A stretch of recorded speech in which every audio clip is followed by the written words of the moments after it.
السلام علیکم ورحمۃ اللہ وبرکاتہ۔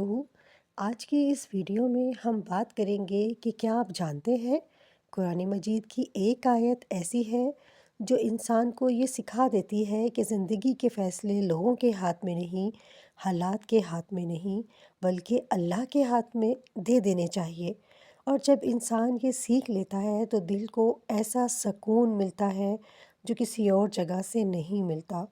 آج میں آپ کو سورہ یوسف کی ایک ایسی آیت بتانے والی ہوں جو اگر دل سے اپنا لی جائے تو زندگی کے بڑے سے بڑا مسئلہ اللہ کے سپرد ہو جاتا ہے۔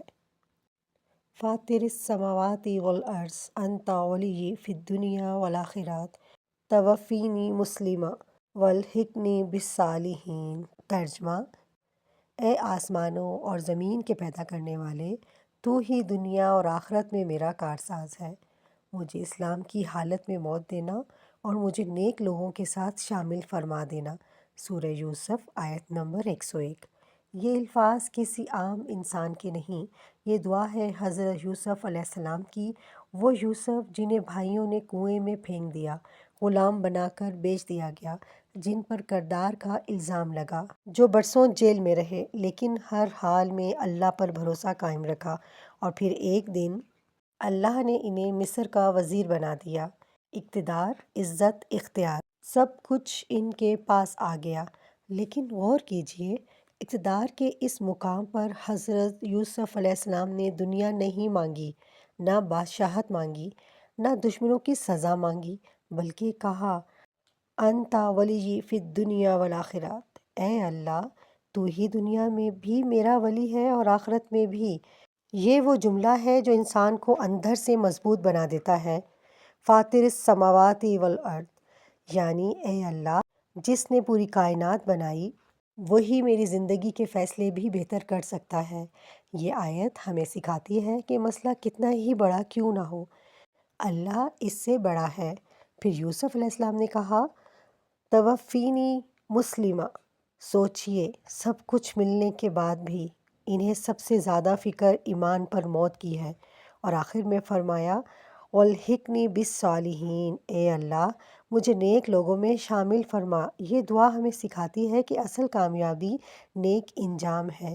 اس آیت کا مجرب اور طاقتور وظیفہ بتاتی ہوں اور دعا کا طریقہ۔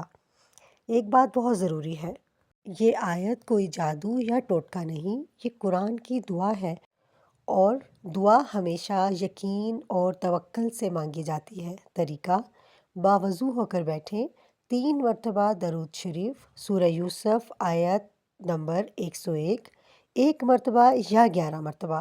دل سے اپنا مسئلہ اللہ کے سامنے رکھیں، آخر میں پھر 3 مرتبہ درود شریف۔